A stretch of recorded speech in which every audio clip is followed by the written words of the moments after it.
বিসমিল্লাহির রহমানির রহিম। আলহামদুলিল্লাহি রাব্বিল আলামিন ওয়াসসালাতু ওয়াসসালামু আলা সাইয়্যিদিল মুরসালিন আম্মা বাদ। আজকে আমরা সূরা ইউনূসের ৫ নম্বর রুকু পড়ব, ৪১ নম্বর আয়াত থেকে ৫৩ নম্বর আয়াত পর্যন্ত। এই রুকুর প্রধান আলোচ্য বিষয় হলো যারা এই কোরআনে অবিশ্বাস করে তারা পরকালে ক্ষতিগ্রস্ত হবে এবং প্রত্যেক জাতির জন্যই তাদের পথ নির্দেশের উদ্দেশ্যে একজন রাসূল প্রেরিত হয়েছিল।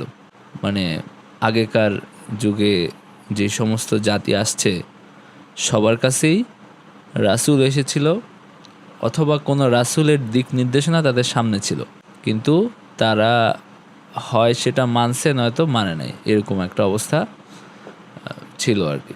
এরপরে আমরা শুরু করি। আউযু বিল্লাহি মিনাশ শাইতানির রাজিম। বিসমিল্লাহির রহমানির রহিম।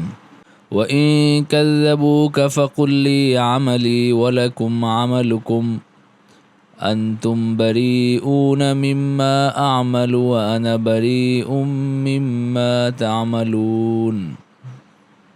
এর আগে যে আয়াত গেছে যে তাদের মধ্যে কেউ ঈমান আনে, কেউ ঈমান আনে না।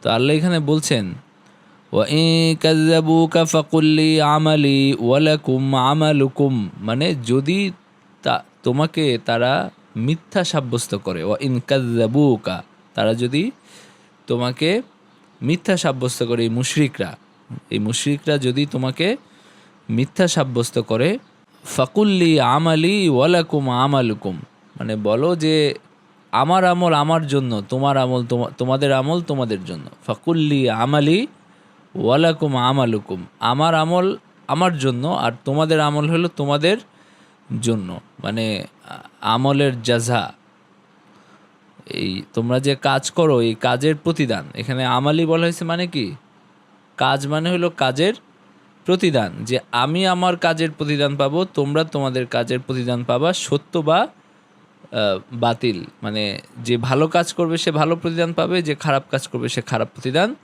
পাবে। আনতুম বারিউনা মিম্মা আমালু ওয়া আনা বারিউম মিম্মা তা'মালুন, মানে তোমরা বারিউনা মিম্মা আমাল, তোমরা যে মুক্ত আমি যা কাজ করি তার থেকে, মানে আমি যা কাজ করি এটার ফলাফল আমি ভোগ করব। ওয়া আনা বারিউম মিম্মা তা'মালুন, আর তোমরা যে কাজ করো সেটা থেকেও আমি মুক্ত, মানে সেই ব্যাপারে আমার কোনো দায়িত্ব নাই। অর্থাৎ একজনকে আরেকজনের গুনাহের কারণে ধরা হবে না, প্রত্যেকে তার নিজের কাজের জন্য জবাবদিহি করবে, আরেকজনের গুনাহের জন্য তাকে ধরা হবে না যদি পরোক্ষভাবে তার দায় না থাকে, পরোক্ষভাবে যদি তার দায় না থাকে। ও আনা বারিউম মিম্মা তা'মালুন, মানে একজন আরেকজনের গুনাহের কারণে ধরা হবে না, বা তার আমলের প্রতিদানও আরেকজনের ভাগে যাবে না। ওয়ামিনহুম মান ইয়াসতামিউনা ইলাইক আফাআনতা তুসমিউস সুম্মা ওয়ালাউ কানু লা ইয়াকিলুন। ওয়ামিনহুম মান ইয়াসতামিউনা ইলাইক, তাদের মধ্যে অনেকে আছে, মানে মুশরিকদের মধ্যে, ইয়াসতামিউনা ইলাইক মানে তোমার কথা, তোমার কোরআন তারা খুব মনোযোগ দিয়ে শুনে, তারা মনোযোগ দিয়ে শুনে ভুল ধরার চেষ্টা করে, মানে কোরআন শুনে তারা এটার মধ্যে ভুল ত্রুটি বের করার চেষ্টা করে, কিন্তু তাদের অন্তরে এটা প্রবেশ করে না, মানে তুমি যে এটা তোমার পড়া তারা শুনে ঠিক, কিন্তু তাদের অন্তরে এটা প্রবেশ করে না। আফা আনতা তুসমিউস সুম্মা, আপনি কি পারবেন যে বধিরকে শোনাতে, মানে যে বধির, আল্লাহ যার অন্তর চক্ষু অন্ধ করে দিয়েছেন, মানে যার অন্তর আল্লাহ বধির করে দিয়েছেন, তাকে আপনি কিভাবে শোনাবেন তারা না বুঝলেও? ওয়ালাউ কানু লা ইয়াকিলুন, মানে যদিও তারা বুঝে না, তাহলে আপনি কিভাবে তাদেরকে শোনাবেন? ইবনে কাসির রাহিমাহুল্লাহ বলেন যে এই আয়াতের অর্থ হলো যে এদের মধ্যে কিছু মানুষ যারা কোরআন শুনে, মানে সুন্দর হিসাবে কোরআনকে তারা শুনে, কিন্তু এটা তাদের হেদায়াতের কাজে আসে না। তো কারণ হলো যে তাদের অন্তর হলো বধির, তাদের অন্তরের শোনার ক্ষমতা নাই। তো সুতরাং নবীজিকে বলা হচ্ছে যে আপনি একজন বধিরকে শোনানোর ক্ষমতা আপনার নাই। আল্লাহর যার কান করে দিছেন, মানে কান যার বন্ধ করে দিছেন, তাকে শোনানোর ক্ষমতা আপনার নাই, অর্থাৎ তাদেরকে হেদায়েত দেওয়ার ক্ষমতা আপনার নাই। মানে এটা নবীজিকে এক প্রকার সান্ত্বনাও দেওয়া হচ্ছে যে তাদেরকে হেদায়েত দেওয়ার ক্ষমতা আপনার নাই। আপনি এটা ভাববেন না যে আপনার দাওয়াতের কোনো ত্রুটির কারণে মানুষ হেদায়েত পাচ্ছে না, এরকম ভাবার কোনো কারণ নেই। নবীজি সাল্লাল্লাহু আলাইহি ওয়াসাল্লাম এটা নিয়ে খুব পেরেশান থাকতেন যে কেন আরও বেশি মানুষ কেন ইসলাম গ্রহণ করছে না। এটা হলো মক্কি জীবনের কথা। তারপর একটা সময় আসছে যখন মানুষ দলে দলে ইসলাম গ্রহণ করছে, যে কোরআনে যেভাবে আসছে যে ইদা জা নাসরুল্লাহি ওয়াল ফাতহ ওয়া রাআইতান নাসা ইয়াদখুলুনা ফি দীনিল্লাহি আফওয়াজা, সূরা নাসরে, যে যখন বিজয় আসবে এবং আপনি দেখবেন যে মানুষ দলে দলে আল্লাহর দ্বীনে প্রবেশ করছে। বিশেষ করে হুদায়বিয়ার সন্ধির পরে এই মানে ধারাবাহিকতা শুরু হয়েছে যে আরবের বিভিন্ন গোত্র দলে দলে ইসলাম গ্রহণ করছে, এবং বিশেষ করে আবার মক্কা বিজয়ের পরে প্রায় পুরো আরব ইসলাম গ্রহণ করছে। কিন্তু এই যে মক্কা জীবনে দেখা গেছে যে উনি প্রায় 13 বছর চেষ্টা করছেন, কিন্তু 13 বছর চেষ্টার পরে গুটি কয়েক মানুষ ইসলাম গ্রহণ করছে। তো এই কারণে উনি হলো আল্লাহ রাসূল সাল্লাল্লাহু আলাইহি ওয়াসাল্লাম, উনি খুব মাঝে মাঝে পেরেশান হইতেন যে কেন আরও বেশি মানুষ ইসলাম গ্রহণ করে না। এই কারণে কোরআনে বিভিন্ন জায়গায় দেখবেন যে আগের নবীদের কথা বলে এবং মানে এইভাবে নবীজিকে বলা হচ্ছে যে আপনার কোনো এখানে আপনার কিছু করার নাই।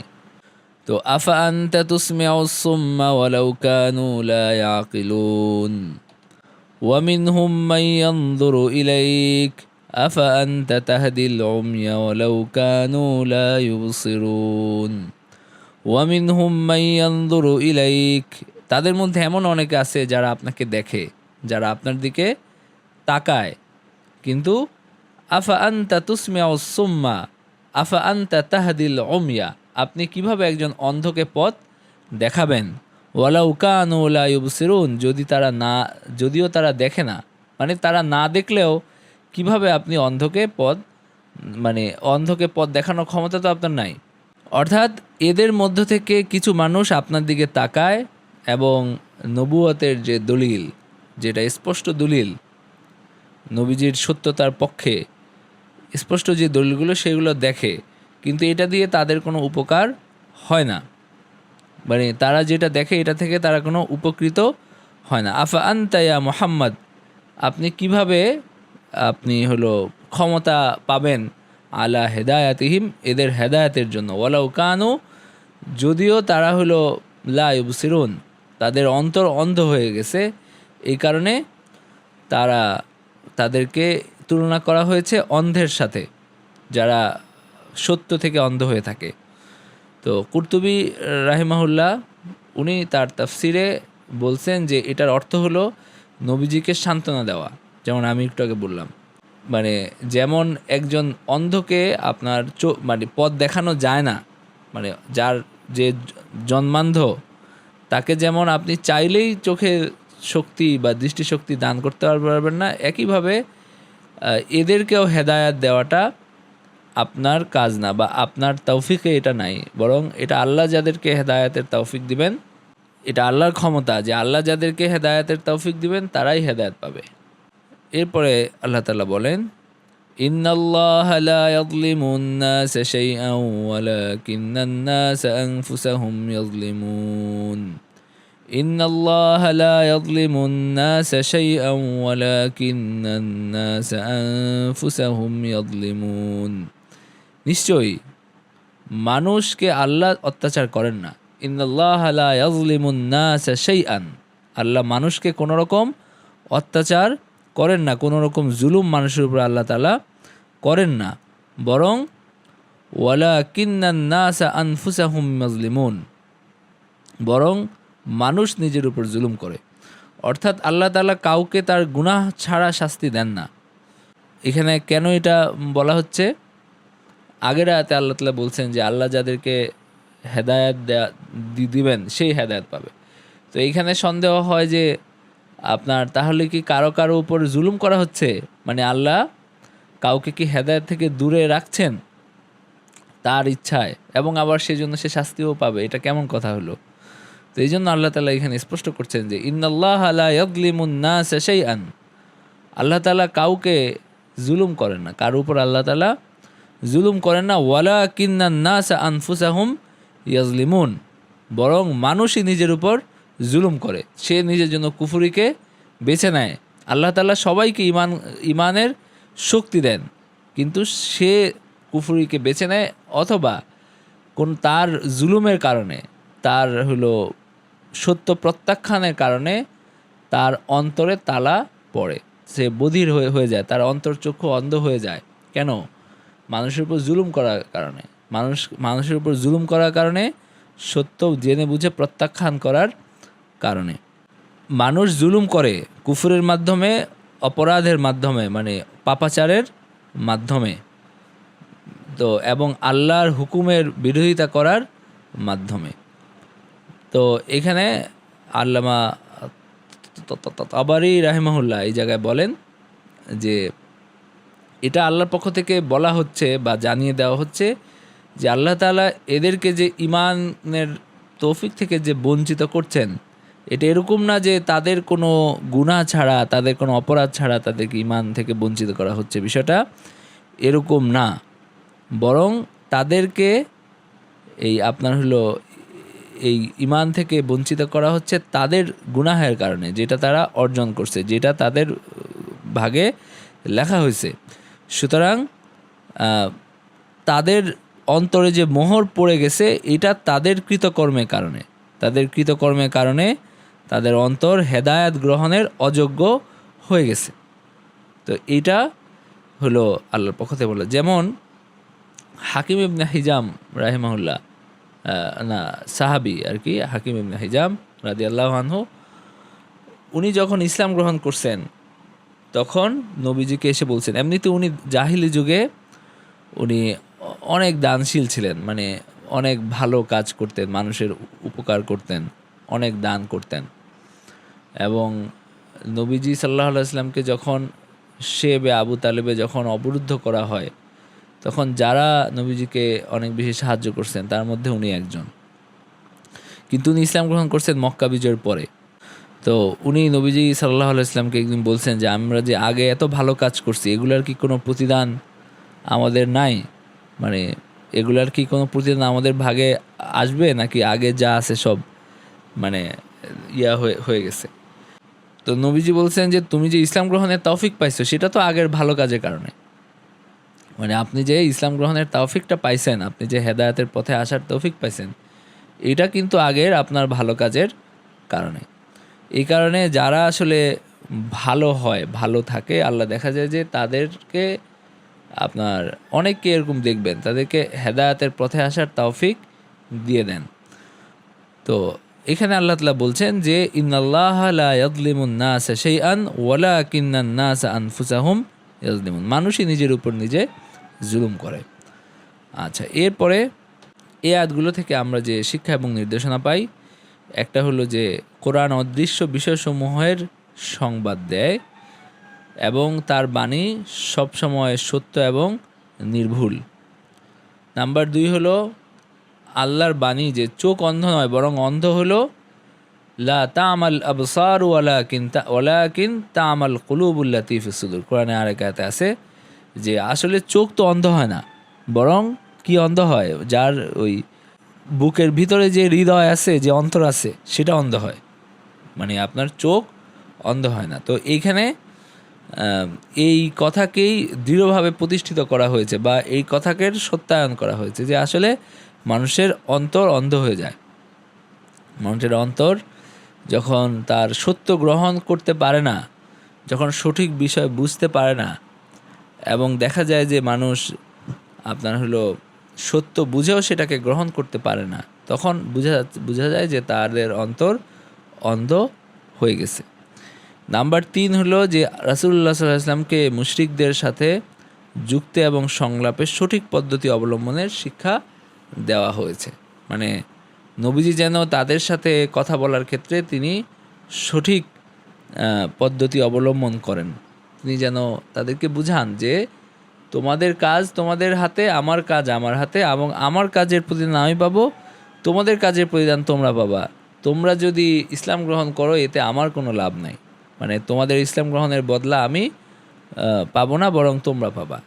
এই আর কি। এইভাবে তাদের সাথে কিভাবে মানুষকে দিনের কথা বলতে হবে এবং দিনের ব্যাপারে বুঝাতে হবে, এখানে এই নির্দেশনাও কিছুটা দেওয়া হয়েছে আর কি। নাম্বার 4 হলো, আল্লাহ তাআলা কোনোভাবেই কারো প্রতি অন্যায় করেন না, বরং মানুষ নিজের প্রতি নিজে অন্যায় করে। ইন্নাল্লাহা লা ইয়াযলিমু মিসকালা যাররা, কোরআনের আরেক জায়গা আছে যে আল্লাহ তাআলা কোনো অনুপরিমাণ জুলুম করেন না। তো আল্লাহ তাআলা যেহেতু জুলুম করেন না, প্রত্যেকটা মানুষই তার কাজের কারণেই সে হলো শাস্তি পাবে। তো সুতরাং এই ন্যায় বিচারের যে আপনার প্রতিশ্রুতি, এটার উপরে আমাদের আস্থা রাখা উচিত। আমাদের অনেক সময় মনে হয় যে এরকম মানুষ দুনিয়াতে আছে, তারা দেখা যায় যে তাদের ইসলামের দাওয়াত তাদের কাছে কখনো যায় নাই। এরকম অনেক মানুষ দুনিয়াতে আছে যে সারা জীবন হলো এমন অবস্থায় জীবনযাপন করছে, তার মানসিকতা ভালো, তার কাজ ভালো, কিন্তু তার কাছে ইসলামের দাওয়াত সেভাবে কখনো যায় নাই। সে সত্যটা বোঝার মতো পরিবেশ বা সুযোগ তার আসেই নাই কখনো। তো এরকম ক্ষেত্রে আসলে এই লোকগুলা যে জাহান্নামে যাবে, এই লোকগুলো আসলে জাহান্নামে যাওয়ার উপযুক্ত কিনা, এরকম অনেক সময় আমাদের মনে এরকম আসে। তো এইখানে ব্যাপারটা হলো যে আল্লাহর প্রতিশ্রুতি হলো, যেমন আল্লাহ তাআলা বলছেন যে সানুরিহিম আয়াতিনা ফিল আফাকি ওয়া ফি আনফুসিহিম হাত্তা ইয়াতাবায়্যানা লাহুম আন্নাহুল হক। আল্লাহ তাআলা মানুষকে নিদর্শন দেখান এবং তার অন্তরেও নিদর্শন দেখান যে এটা সত্য। এরপরে মানুষ যদি সত্য গ্রহণ না করে তখন সে তার জন্য দায়ী হয়। তো এখন আল্লাহ তাআলা কতটুক নিদর্শন তাকে দেখাইছেন এবং আল্লাহ তাআলা তার সামনে কি পরিবেশ সৃষ্টি করছেন এবং সে আসলে ইসলাম গ্রহণ করতে পারে নাই, এটা তার অপরাধ কতটুক, এটা আল্লাহ তাআলা অনেক বেশি ভালো জানেন। এবং আল্লাহ তাআলা শুধু মানুষকে তার কৃতকর্মের কারণেই শাস্তি দিবেন। এখন তার কি পরিণতি হবে এটা কিন্তু আমরা জানি না।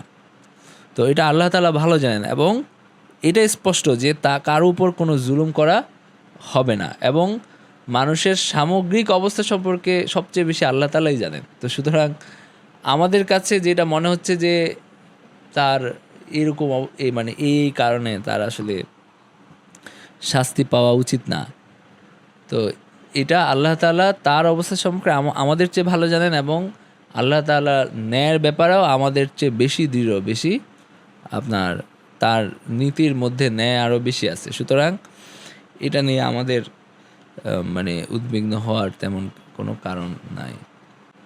এরপরে আল্লাহ তাআলা বলছেন, ওয়ায়াউমা ইয়াহশুরুহুম কাআল্লাম ইয়ালবাসু ইল্লা সাআতাম মিনান নাহার ইয়াতাআরাফুনা বাইনাহুম قد خسر الذين كذبوا بلقاء الله وما كانوا مهتدين ويوم يحشرهم كأن لم يلبسوا إلا ساعة من النهار। যখন তাদেরকে একত্র করা হবে তখন তারা মনে করবে যে আমরা দিবসের মুহূর্তকাল মাত্র আমরা অবস্থান করছি।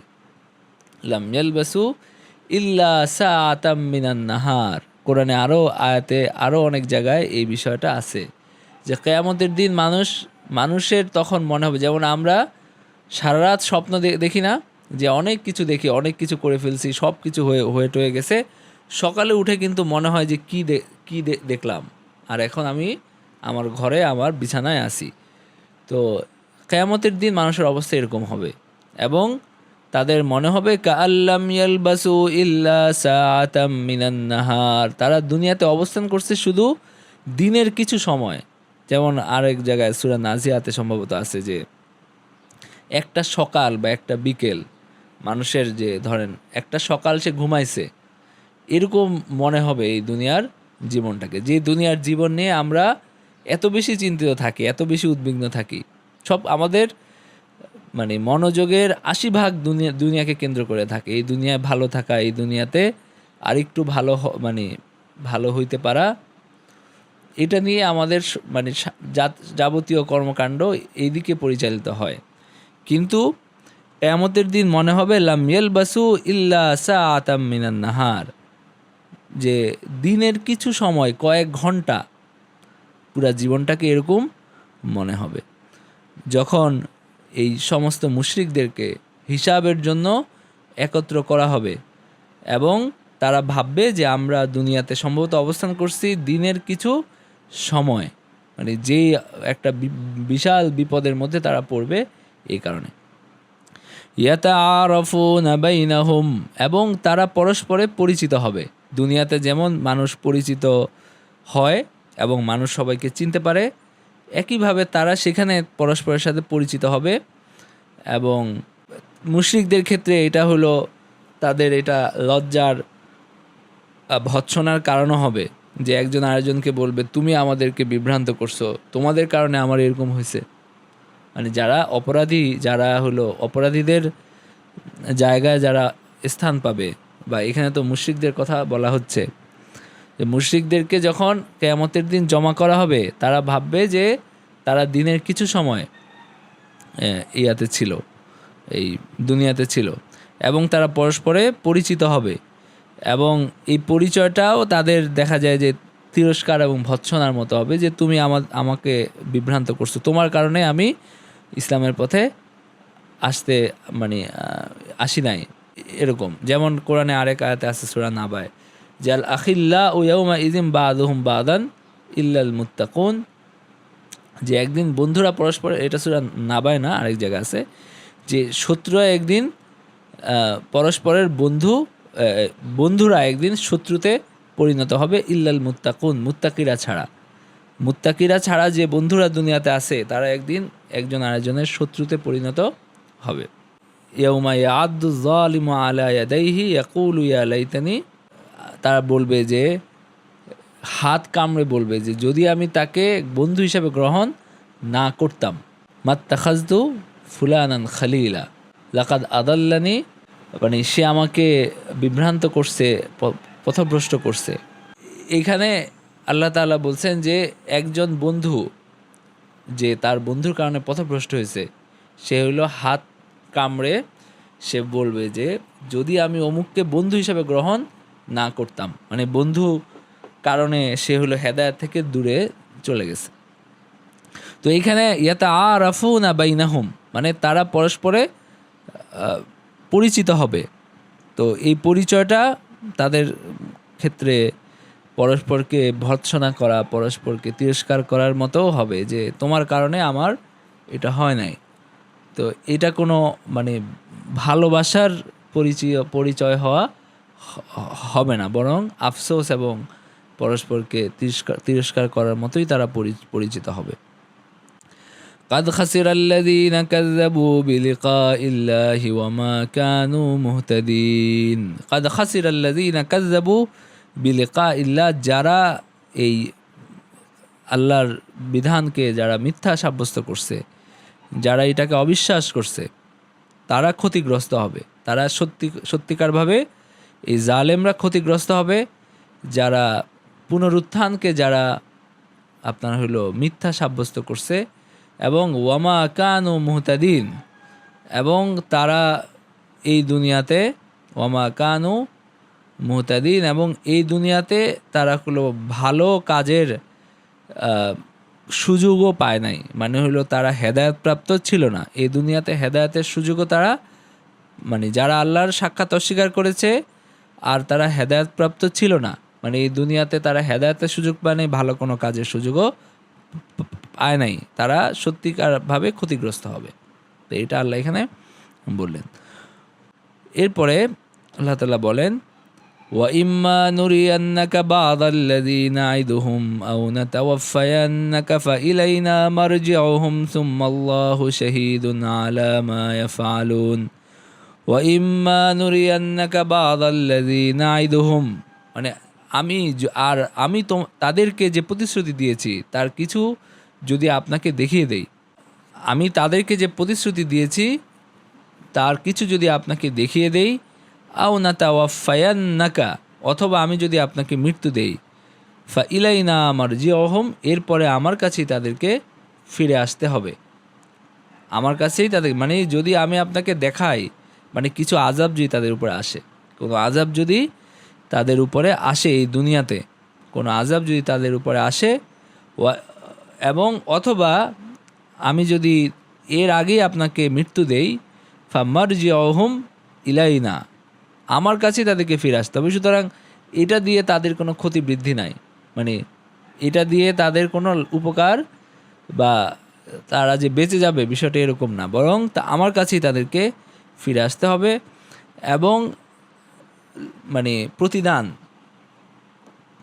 মানে কর্মের প্রতিফল, এটা তাদেরকে পাইতেই হবে, আজিলান আও আজিলান, মানে হয়তো সে দ্রুত পাবে, দুনিয়াতে পাবে, অথবা আখেরাতে তাকে এটা পাইতে হবে। এটা থেকে কোনো নিস্তার নাই। সুম্মা ইলাইনা ফা ইলাইনা মারজিউহুম, আমার কাছেই তাদেরকে ফিরে আসতে হবে। সুম্মা আল্লাহু শাহীদুন আলা মা ইয়াফআলুন, এবং আল্লাহ সুবহানাহু ওয়া তাআলা শাহেদ আলা আফআলিহিম, মানে তাদের কাজের উপরে, তাদের কাজ আল্লাহ তাআলা দেখছেন, তাদের অপরাধ আল্লাহ তাআলা দেখছেন। সুতরাং এটা থেকে তাদের বাঁচার কোনো পথ নাই। এই আয়াতগুলো থেকে আমরা যে শিক্ষা এবং নির্দেশনা পাই, একটা হলো যে পুনরুত্থান, পরকাল এর সত্যতার ঘোষণা এবং বিশ্বাসের ভিত্তি মজবুত করা হয়েছে, বা এটাকে আরও দৃঢ়ভাবে বর্ণনা করা হয়েছে। নাম্বার 2 হলো কিয়ামতের দিন পুনরুত্থান অস্বীকারীদের চূড়ান্ত ক্ষতির ঘোষণা, মানে সেখানে তারা যে ক্ষতিগ্রস্ত হবে, তাদের যে আপনার কিছুই থাকবে না, তাদের পরিণতি যে খারাপ, সেটা এখানে বলা হলো। নাম্বার 3 হলো আল্লাহ রাসূল সাল্লাল্লাহু আলাইহি ওয়াসাল্লামকে সান্ত্বনা দেওয়া হলো এবং ধৈর্য ধারণে উৎসাহিত করা হলো এই বার্তায় যে তার শত্রুরা অবশেষে আল্লাহর শাস্তির সম্মুখীন হবে। মানে যারা খারাপ করতেছে তারা যে আল্লাহর শাস্তির মুখোমুখি হবেই, আজকে বা কালকে, এই ব্যাপারে নবীজিকে নিশ্চয়তা দেওয়া হলো বা নিশ্চিত করা হলো।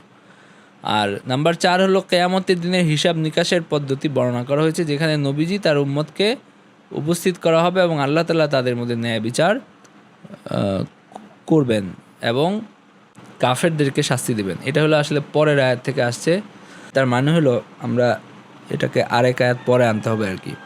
4 নম্বর শিক্ষাটা হলো পরের আয়াত থেকে, ওয়ালিকুল্লি উম্মাতির রাসূল, প্রত্যেক উম্মতের জন্য রয়েছে রাসূল, এবং ফাইদা জাআ রাসূলুহুম কুদিয়া বাইনাহুম বিল কিসতি ওয়া হুম লা ইউজলামুন, প্রত্যেক উম্মতের জন্য একজন রাসূল আছে, প্রত্যেক উম্মতের জন্য তাকে প্রেরণ করা হয়েছে রাসূলকে। ফাইদা জাআ রাসূলুহুম, যখন তাদের রাসূল আসে তখন তাদের মধ্যে ন্যায়ভিত্তিক ফয়সালা করা হয়, মানে ফয়সালা করা হয় এবং তাদের উপর জুলুম করা হয় না। অর্থাৎ এখানে মুজাহিদ রাহিমাহুল্লাহ বলেন যে কিয়ামতের দিন রাসূলের সামনে তাদের উপরে ফয়সালা করা হবে এবং ন্যায়ের সাথে ফয়সালা করা হবে। তো এখানে ইবনে কাসির রাহিমাহুল্লাহ বলেন প্রত্যেক উম্মতকে আল্লাহর কাছে পেশ করা হবে তার রাসূলের সামনে, তার রাসূলের উপস্থিতিতে, এবং তাদের যে আমালের যে কিতাব, মানে আমলনামা, ভালো মন্দ, এটা তার সামনে আপনার হলো তিনি এটা দেখবেন, এবং পাশে আপনার হলো অন্য ফেরেশতারাও থাকবে, এবং তাদের উপর জুলুম করা হবে না। আল্লাহ এখানে আবার বলছেন যে কোনো জুলুম করা হবে না, কোনো আপনার হলো গুনাহ ছাড়া কাউকে শাস্তি দেওয়া হবে না, অবশ্যই তার দায় থাকবে যে গুনাহের মধ্যে, সে কারণেই তাকে শাস্তি দেওয়া হবে। আচ্ছা, এরপরে হলো আপনার এই শিক্ষাটা, এখান থেকে এই 4 নম্বর শিক্ষাটা আসছে যে কিয়ামতের দিনের হিসাব নিকাশের পদ্ধতি এখানে আপনার হলো বর্ণনা করা হয়েছে, যে যেখানে নবী এবং তার উম্মতকে উপস্থিত করা হবে, এরপর আল্লাহ তাআলা তাদের মধ্যে ন্যায় বিচার করবেন, ফলে আল্লাহ মুমিনদেরকে রক্ষা করবেন এবং কাফেরদেরকে শাস্তি দিবেন। এটা হলো এই আয়াতের আসলে সার কথা আর কি। ওয়ায়াকুলুনা মাতা হাযাল ওয়াদু ইন কুনতুম সাদিকিন, ওয়ায়াকুলুনা, তারা বলে যে মাতা হাযাল ওয়াদু, এই প্রতিশ্রুতি কবে পূর্ণ হবে, ইন কুনতুম সাদিকিন, যদি আপনি সত্যবাদী হন। যদি আপনি সত্যবাদী হন তাহলে বলুন যে এই প্রতিশ্রুতি কবে পূর্ণ হবে। ওয়াকুলুনা মাতা হাদাল ওয়াদু ইন কুনতুম সাদিকিন। মক্কার কাফেররা বলে যে এই আযাব কবে আসবে, আপনি যেটা বারবার বলেন এটা কবে আসবে। এবং এটা হলো তারা বিদ্রূপের সুরে বলতো আর কি, তারা খুব ঠাট্টা মশকরা করে বিদ্রূপের সুরে এটা বলতো। তো এটার উত্তরে আল্লাহ তাআলা বলছেন যে কুল্লা আমলিকু লিনাফসি দাররান ওয়ালা নাফআন ইল্লা মা শা আল্লাহ লিকুল্লি উম্মাতিন আজাল ইযা জাআ আজালুহুম ফালা ইস্তাখিরুনা সাআতান ওয়ালা ইস্তাকদিমুন কুল লা আমলিকু লিনাফসি দাররান ওয়ালা নাফআন ইল্লা মা শা আল্লাহ, মানে বলো যে আমি নিজের ক্ষতি বা উপকারের অধিকার রাখি না, সুতরাং তোমাদের ক্ষতি বা উপকারের অধিকার বা ক্ষমতা তো আমার নাই।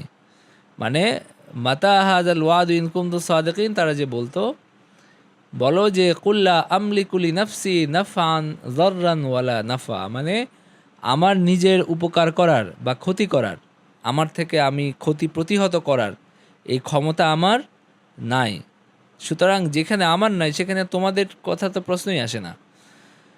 ইল্লা মা শা আল্লাহ, আল্লাহ যা চান, আল্লাহ যা ইচ্ছা করেন সেটাই হয়। আল্লাহর যদি ইচ্ছা হয় তাহলে হয়, আল্লাহ যদি ইচ্ছা না হয় তাহলে হয় না। সুতরাং এটা আমাকে প্রশ্ন করে কোনো লাভ নাই। আল্লাহ যেটা চান সেটা হয়। তো সুতরাং আমি তোমাদের ব্যাপারে কিভাবে আমি শাস্তি দিব, তোমাদেরকে শাস্তি দেওয়ার ক্ষমতা আমার নাই। লিকুল্লি উম্মাতিন আজাল, তবে জেনে রাখো যে প্রত্যেকটা উম্মতের একটা নির্দিষ্ট সময় আছে, অপেক্ষা করো। মানে এত তাড়াহুড়া না করে অপেক্ষা করতে থাকো। লিকুল্লি উম্মাতিন আজাল, প্রত্যেকটা উম্মতের আল্লাহ সময় দিবেন। আল্লাহ যে একেবারে আজকে মানে দিন নাজিল হয়েছে কালকে তোমরা শাস্তি পাওয়া, বিষয়টা এরকম না, বরং লিকুল্লি উম্মাতিন আজাল, প্রত্যেকটা জাতির আল্লাহ কিছু সময় দেন তার ধ্বংস করার জন্য, তাদেরকে শাস্তি দেওয়ার জন্য আল্লাহ তাআলা সময় দেন। ইযা জাআ আজালুহুম ফালা ইস্তাখিরুনা সাআতান ওয়ালা ইস্তাকদিমুন, যখন তাদের ধ্বংসের সময় আসে, ইযা জাআ আজালুহুম, যখন তাদের ধ্বংসের সময় আসে, ফালা ইস্তাখিরুনা সাআতান, তখন তাদের পক্ষে সম্ভব হয় না এটাকে এক মুহূর্ত মানে পিছিয়ে দেওয়া, এটা সম্ভব হয় না। এবং একইভাবে ওয়ালা ইস্তাকদিমুন, এবং ওই সময়ের আগে আবার এটাকে আগে আনারও কোনো সুযোগ নাই, কারণ এটা আল্লাহর নির্ধারণ, আল্লাহ তাআলার নির্ধারণ হলো এটা। তো সুতরাং এইখানে আপনার হলো কোনো ক্ষতি বৃদ্ধি করার মানে কোনো এদিক সেদিক করার ক্ষমতা আমারও নাই, তোমাদেরও নাই। আল্লাহ তাআলা যেটা ফয়সালা করছেন সেভাবেই আপনার হলো 14 বছর 13 বছর নবীজি মক্কায় তাদেরকে দাওয়াত দিয়েছেন, এরপরে তিনি মদিনায় তিনি হিজরত করছেন। এরপরে হলো তারা বদরের যে যুদ্ধটা হয়েছে এটা তাদের মানে দম্ভের কারণে, তাদের বাড়াবাড়ির কারণে। তখনও আপনার মক্কার যখন তারা বদরে আসে তখন মানে মক্কার যারা প্রবীণ ব্যক্তি, যেমন উতবার কথা আছে, উতবা ইবনে রাবিয়া, যিনি হযরত হামজার সাথে দ্বন্দ্বযুদ্ধে মারা যান পরে বদরের দিন, তিনি খুবই বিচক্ষণ লোক ছিল। যদিও আল্লাহ তাআলা ইসলাম গ্রহণের তৌফিক দেন নাই, কিন্তু তার বিচক্ষণতা আবু জেহেলের চেয়ে অনেক বেশি ছিল, এটা মক্কার বিভিন্ন ঘটনায় আপনারা দেখবেন। তো উনি বলছিলেন যে আমাদের এই যুদ্ধটা আমরা অপ্রয়োজনে আমরা এখানে যুদ্ধের জন্য আসছি, আমাদের এই যুদ্ধটা করার কোনো প্রয়োজন নাই, শুধু আমরা এখানে কিছু আবু জেহেলের গোয়ার্তুমির কারণে আমরা এই জায়গায় আসছি। তো এইখানে এই যুদ্ধ করে আমার কোনো লাভ নাই। আবার ওনার ছেলে ছিল কিন্তু মুসলমানদের সাথে, মানে ওনার ছেলে ইসলাম গ্রহণ করছিল। অনেকেই আরও অনেক নেতারা নানানভাবে এটা উপলব্ধি করছে যে এই যুদ্ধটা আমাদের কোনো প্রয়োজন নাই, কিন্তু এরপরেও তারা মানে সবাইকে সব নিশ্চিহ্ন করে ফেলবে, অনেক বড় সেনাবাহিনী তাদের, তো তারা আসছে। তো তার মানে কি, তার মানে হলো তাদের পাপের ঘোড়াটা পুরা পূর্ণ হয়েছে শাস্তির আগে, মানে পূর্ণ হইতে হইতে তারা ধরেন মক্কায় নবীজিকে বের করে দেওয়ার পরে আল্লাহ তাআলা বলছেন, এখানে এই আয়াতটা আমার পুরোপুরি মানে মনে আসতেছে না, সেটা হলো যে আল্লাহ তাআলা বলছেন যে যাদেরকে তাদের বাড়িঘর থেকে বের করে দেওয়া হয়েছে তাদেরকে তাদেরকে হলো আপনার যুদ্ধের অনুমতি দেওয়া হলো। তার মানে মক্কার জীবনে যুদ্ধ করার তো অনুমতি দেন নাই আল্লাহ তাআলা। কিন্তু কখন অনুমতি দিয়েছেন? যখন দেখা গেছে যে নবীজিকে তারা হত্যার ষড়যন্ত্র করছে, নবীজিকে তারা মানে মক্কায়, এবং শেষ মুহূর্তে উনি যখন বের হয়ে আসেন সেদিন সকালে ওনাকে এমনভাবে চক্রান্ত করা হয়েছে যে সবাই মিলে একযোগে আক্রমণ করে তারা হত্যা করবে, এরকম জঘন্য পরিকল্পনা তারা করছে। এরপরে আপনার নবীজিকে বলা মানে নবীজি যখন হিজরত করে মদিনায় আসেন তখন এই আয়াত নাজিল হয় যে যুদ্ধের অনুমতি দেওয়া হলো। এরপরে এরও দুই বছর পরে তাদের নিজেদের উৎসাহে তারা যুদ্ধ করতে আসছে, এবং তাদের নিজেদের বাড়াবাড়ি এবং জুলুমের স্পৃহা থেকে তারা এখানে, এরকম না যে আল্লাহ রাসূল মক্কা আক্রমণ করছেন তারা বাধ্য হয়ে যুদ্ধ করছে, বিষয়টা এরকম না। বরং তেলে দেখেন যে কিভাবে ধাপে ধাপে তাদের পাপের ঘোড়াটা পূর্ণ হয়েছে, এবং যখন পূর্ণ হয়েছে তখন আল্লাহ তাআলা শাস্তিতে তারা ধ্বংস হয়ে গেছে। লিকুল্লি উম্মাতিন আজাল ইদা জা আজালুহুম ফালা ইস্তাখিরুনা সাআতান ওয়ালা ইস্তাকদিমুন। আল্লাহর যে নির্ধারিত সময় সেটা যখন আসবে তখন আর তোমাদের এক মুহূর্ত এদিক সেদিক হবে না, সুতরাং এত তাড়াহুড়া করার কিছু নাই।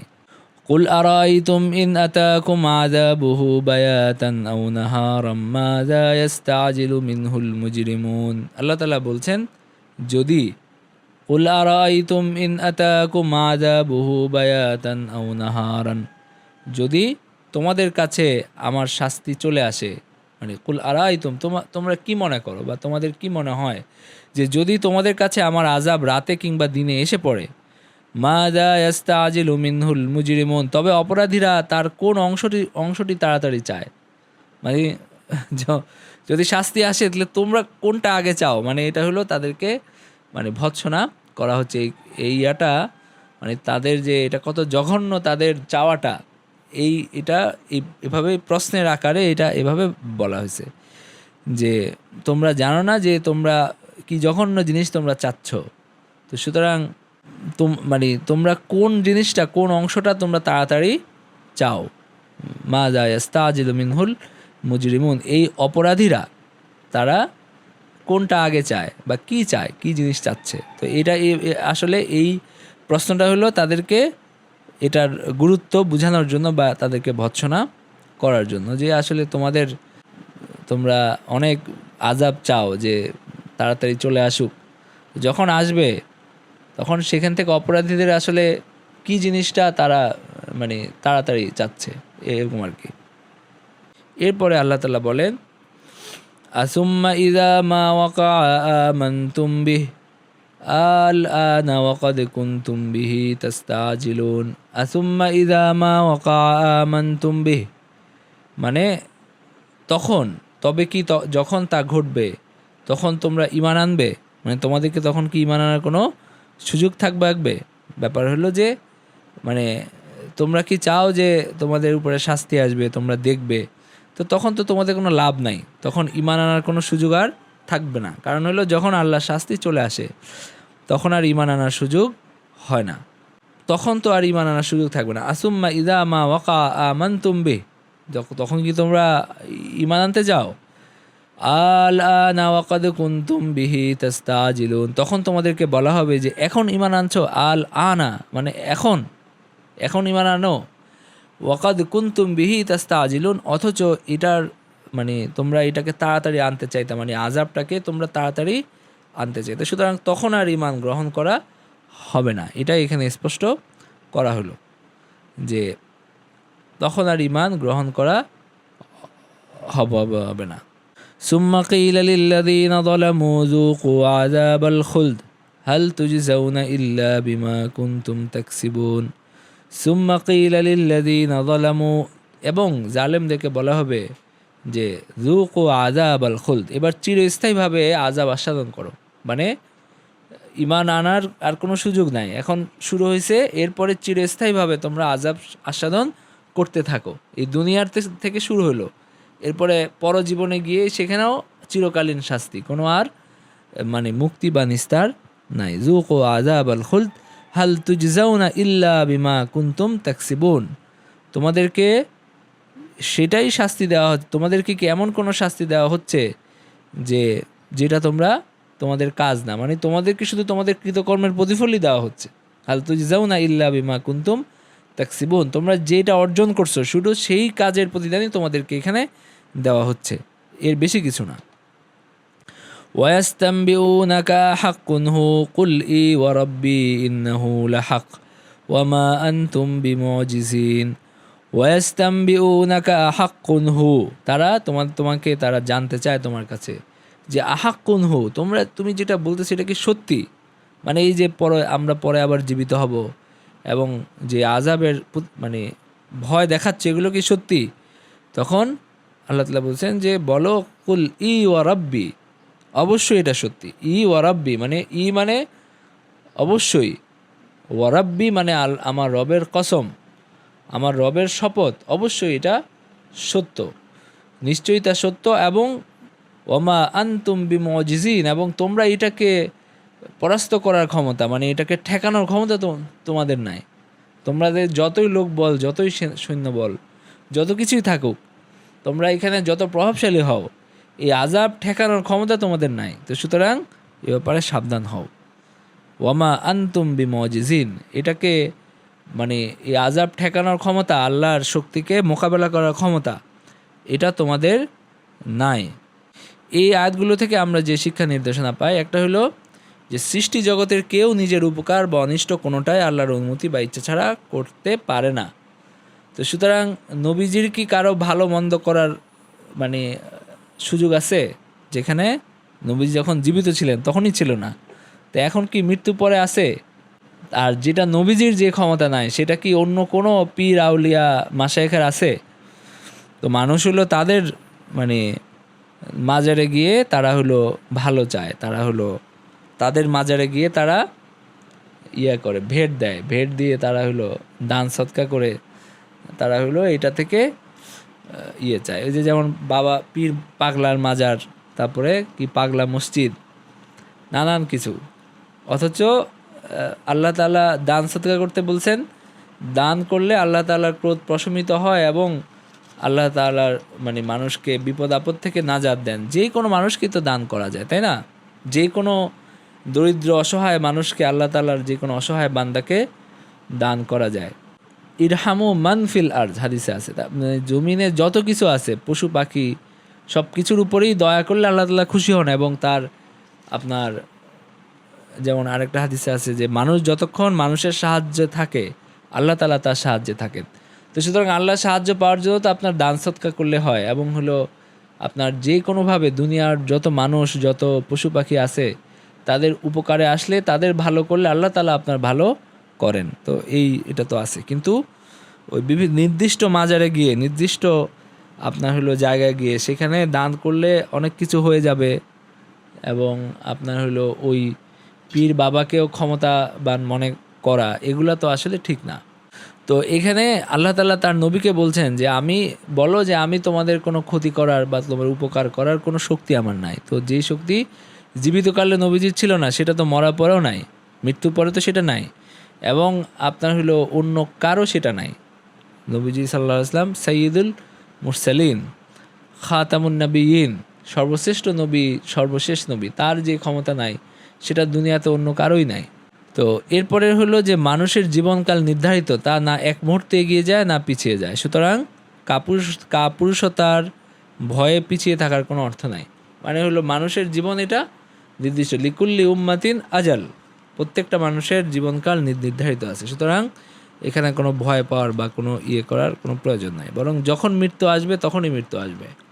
শাস্তি প্রত্যক্ষ করার সময় বা মৃত্যুদূতকে দেখার সময় ঈমান আনা বা তওবা করা আর কোনো উপকারে আসে না। শাস্তি প্রত্যক্ষ করার সময় মানে যখন মানুষ আযাব দেখে সামনে এবং মালাকুল মৌত চলে আসে, তখন ঈমান আনার আর কোনো লাভ নাই। যখন সাকারাতুল মৌত যখন শুরু হয়, মানে যখন মানুষের আপনার হলো মৃত্যু যন্ত্রণা শুরু হয়, তখন আর ঈমান আনা কোনো লাভ হয় না এবং তওবা করেও কোনো লাভ হয় না। যেমন কোরআনে আছে, ওয়ালাইসাতিত তাওবাতু আলাল্লাহি লিল্লাযীনা ইয়ামালুনা আস-সাইয়্যাত হাত্তা ইযা হাদারা আহাদাহুমুল মাউত ক্বালা ইন্নী তুবতুল আনা ওয়ালাল্লাযীনা ইয়ামুতুনা ওয়া হুম কুফফার।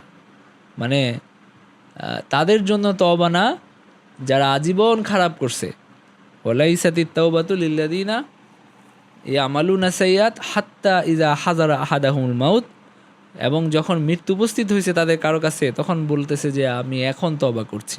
তো এটা আসলে তাদের জন্য কোনো তওবা না, বরং ইন্নামাত তাওবাতু আলাল্লাহি লিল্লাযিনা ইয়ামালুনা সুআ বিজাহালা সুম্মা ইয়াতুবুনা আন কারিব। তওবা হলো তার জন্য যে হলো আপনার কোনো ভুল করে কোনো অপরাধ করে ফেলছে, এবং সুম্মা ইয়াতুবুনা আন কারিব, এবং সে খুব দ্রুতই সে তওবা করে, দ্রুত সে আল্লাহর কাছে অনুতপ্ত হয় এবং আল্লাহর কাছে তওবা করে, তখন আল্লাহ তাআলা ক্ষমা করে দিতে পারেন। কিন্তু না, আমি করেই যেতে থাকলাম, এরপরে হলো আপনার যখন শাস্তি চলে আসছে, যখন মৃত্যু উপস্থিত হয়েছে, তখন তওবা করলাম, এভাবে তওবা হয় না। তো এটা হলো ব্যাপার। এরপরে নাম্বার 4 হলো কোনো বক্তব্য নিশ্চিত করার উদ্দেশ্যে আল্লাহর নামে শপথ করা বৈধ।